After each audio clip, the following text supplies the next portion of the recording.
Alrighty, how's it going guys? I'm thesolobandit and welcome back to CarX Drifting Online. So in today's video, I'm going to be doing a full complete step-by-step guide on how you go from purchasing your first car to learning how to drift, the settings that you should have in your controller, all of that good stuff.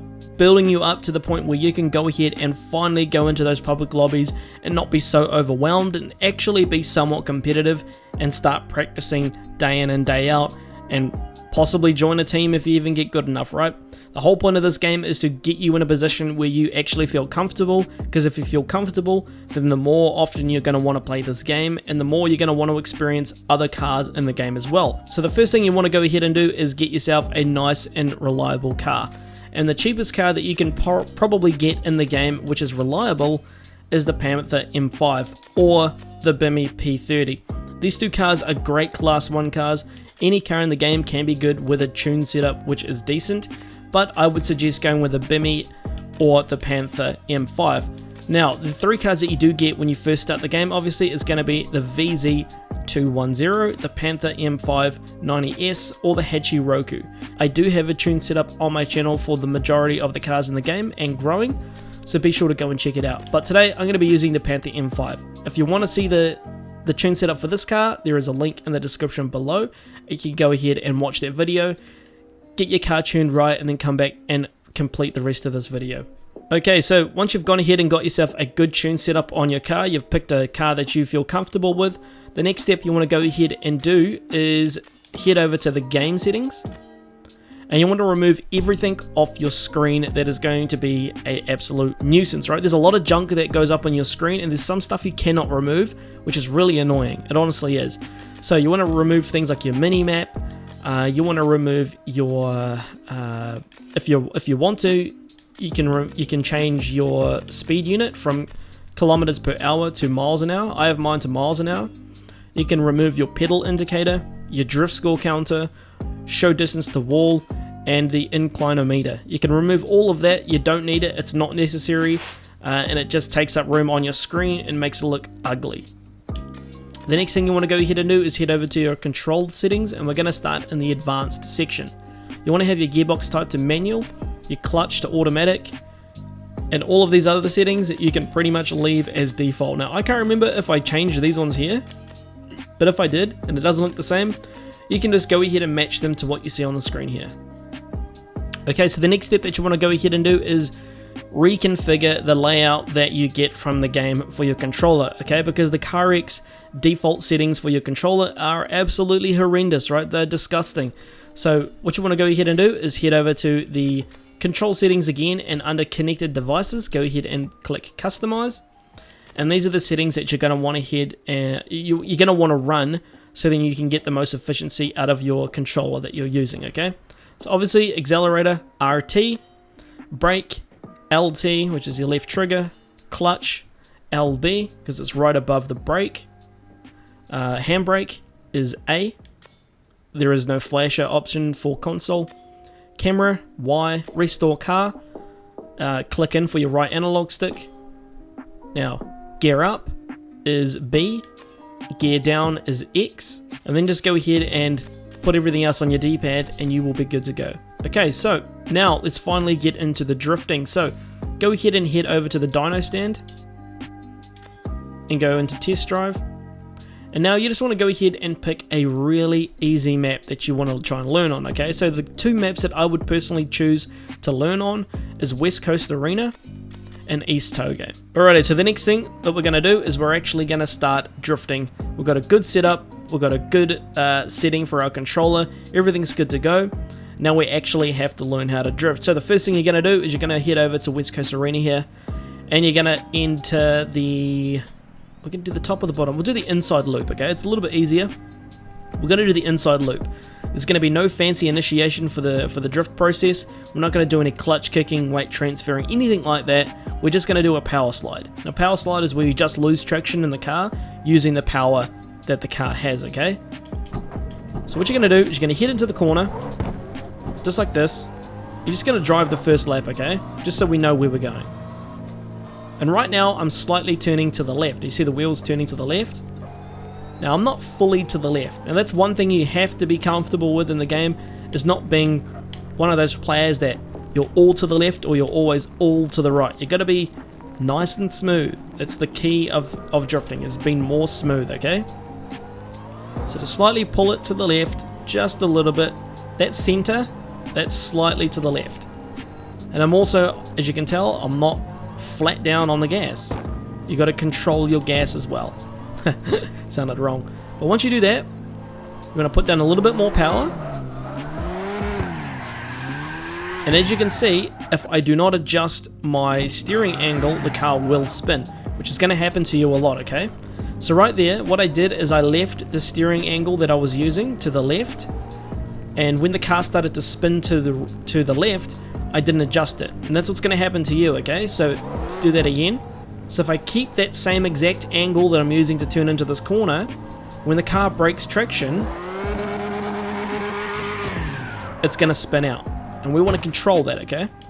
The way we control that is we counteract the steering by slowly turning the steering wheel in the opposite direction, telling us where we want the car to go, okay? Because the wheels, despite where the rear wheels are going, despite if the car's spinning to the left or the right, if we want it to go in the opposite direction, we track it with the wheels, alright? We turn it into that direction. So right then, we wanted to keep going on this road here, so we had to turn it slightly more to the right instead of to the left, because we know if we go to the left we spin, so we have to slightly turn it inwards to stop us from spinning. Alrighty, let's try that.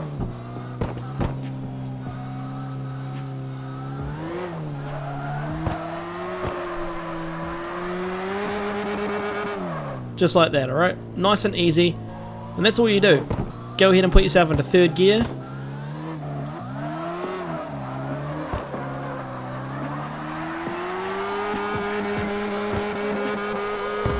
And just like that. And once you get that down pat, you want to practice it at higher speeds, you can go up to here and do the same thing.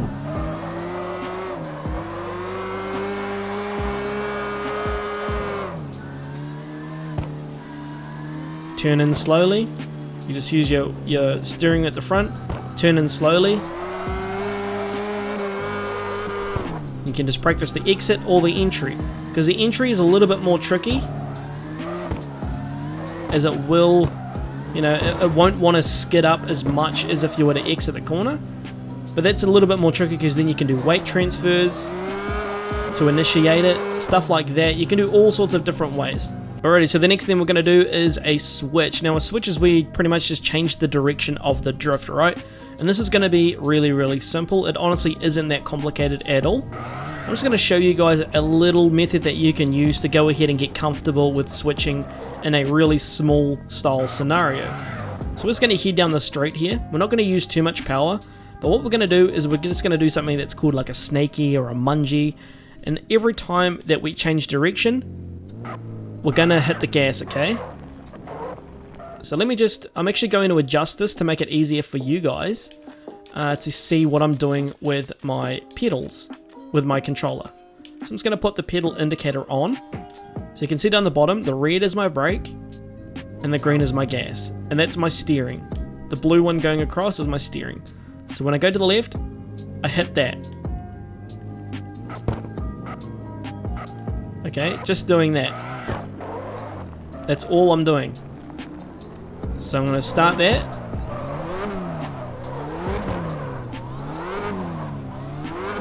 And you just want to practice doing that. You want to get it to a point where you can make it last really, really long as you're going. So, okay, so you put it a second, and you try and get it so then you can make the length of this go as long as you possibly can.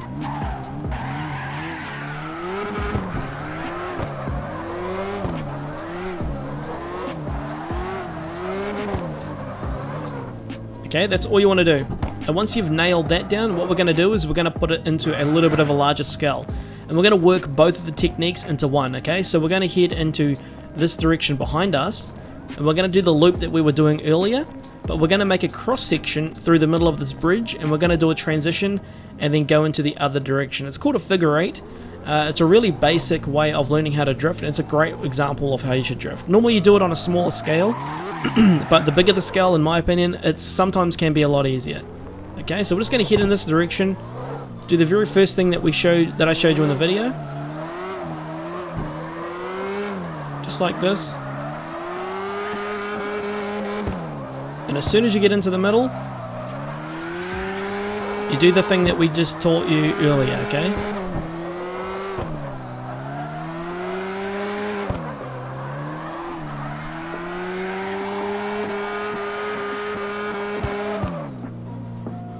Really, really nice, really, really clean. And if you want to, you can actually mungie that section right there and then come back over to this section through here as well.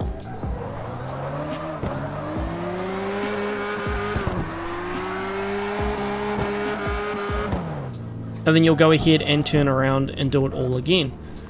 Okay, so once you've gone ahead and figured that out, the next thing I would probably suggest you go and do is run a few competitions against yourself. So you go to tandem drift right here, and go and pick a track that you're familiar with. So in this case, we're going to use West Coast Arena again. And then you've got some sections right here that you can choose from, okay? So we're going to go with, I've actually never done any of these. So we're going to go with, let's see here. That one could be a little bit sketchy, but we'll try that one, okay? This one's got a little bit of it all. It's got a nice little transition. And what you have to do is you do a run, and then you're going to chase that lead car that you know is you as well, okay?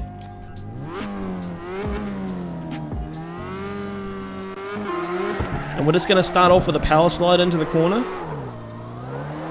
Nice and basic. Don't worry about all of those things right now.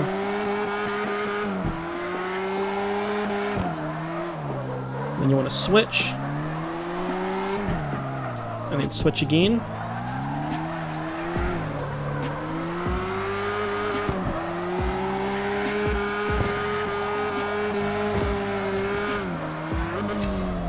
Okay, it's the bare bones of it. I'm not trying to make it look all pretty or hit any of the sections or anything. I'm just trying to get it so then you guys can tandem yourself, have a nice clean line, and then go from there.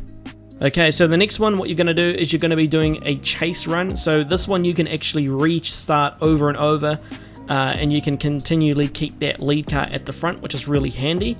And what you want to do here is you just want to get used to doing the same thing that you're doing solo, except you're behind the person in front of you. So you want to leave a little bit of a gap to the car that's in front of you, and just try and mimic their line. And as you get better, as your timing gets more better, you can move closer and closer and closer, which we'll do in the video here.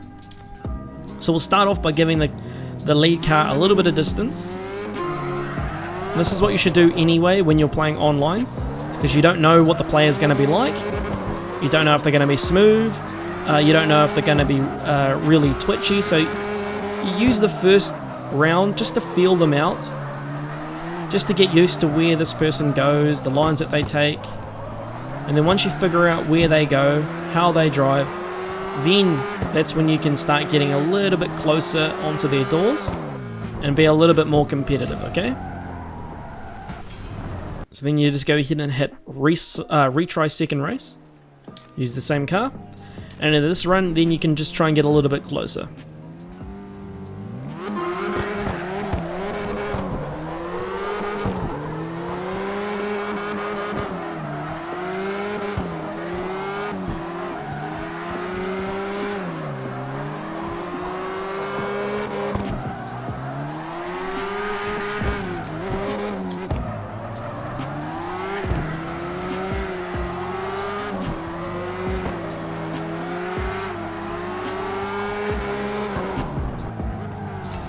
Alrighty, so once you've gone ahead and done that, practiced that for as many hours as you want to, you pretty much know everything you need to go ahead and jump into a multiplayer game. So once you've gone ahead and figured out what map you want to run, maybe it's a completely different map, maybe it's the same one, right? But I'm going to go ahead and head over to the American server right here, and I'm going to pick, let's go with, this is where it gets tricky because a lot of maps can be very, very different. So you need to be very careful on what map you go with. I'm just going to go with this one right here, right? Team DMQC. Don't know who this is, but we'll give it a go. Okay, so there's a few other things that you need to keep in mind as well. You want to be considerate of the other players if you possibly can in the rooms. So, you know, even though we found some people to drift with, which is really nice, you want to make some of these things, you want to take some of these steps, sorry, to make sure that you don't get kicked for, you know, just not following basic rules in the servers that no one really talks about. So one of them is resetting your car. So we already know that the reset button for you should be the right analog stick, right? So we click that in, and it's going to reset your car and make you invisible for 10 seconds. And this can be really, really handy. So if we're drifting along, right, if we're drifting and we're leading, everyone's behind us, following us, and we start spinning, what you don't want to do is you don't want to spin out and let the cars that are coming through here hit you, because you're going to ruin up their whole line, right? So to be considerate, what you want to do is as soon as you feel like you're going to start to spin out, you want to hit that reset button, which will put you invisible, and all of them can continue that drift train straight through you.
Alrighty, so once you've implemented all of that, guys, you've done everything that I've talked about in this video, you should be able to start to pull off things like that. Now, obviously, in that clip just there, I was doing a little bit more than what I showed you. I was doing brake drifting, which is a little bit more complicated and is a little bit more trickier for newer players. But all I'm doing is when my car is a little bit too fast, or your car is a little bit too fast, and you're during the drift, right, all you have to do is you slightly, if you look down the bottom right, is I'm slowly applying the brakes.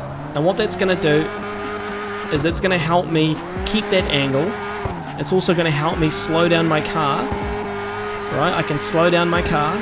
If the car in front of me is going to spin, or if he's a little bit slower, I can slow down my vehicle to keep on track. That's literally all you got to do, guys. It takes a little bit of time to get used to that. You'll see people say all the time, use your brakes, use your brakes. So hopefully you can figure that one out, because the sooner you can figure that one out, the better, because that's one of the most useful tools that you can use when you're drifting is brake drifting. It can be tricky, but it is really, really good.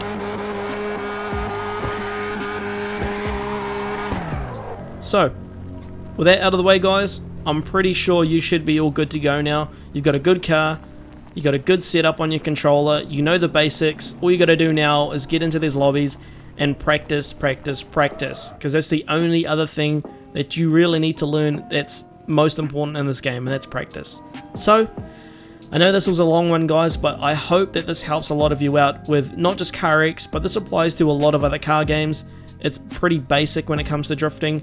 All of these things work pretty dang well, and I've never noticed that sign ever in the game. What the heck? But anyway, hopefully you enjoyed this video, guys. If you did, don't forget to subscribe. If you haven't subscribed already, thank you for watching this video.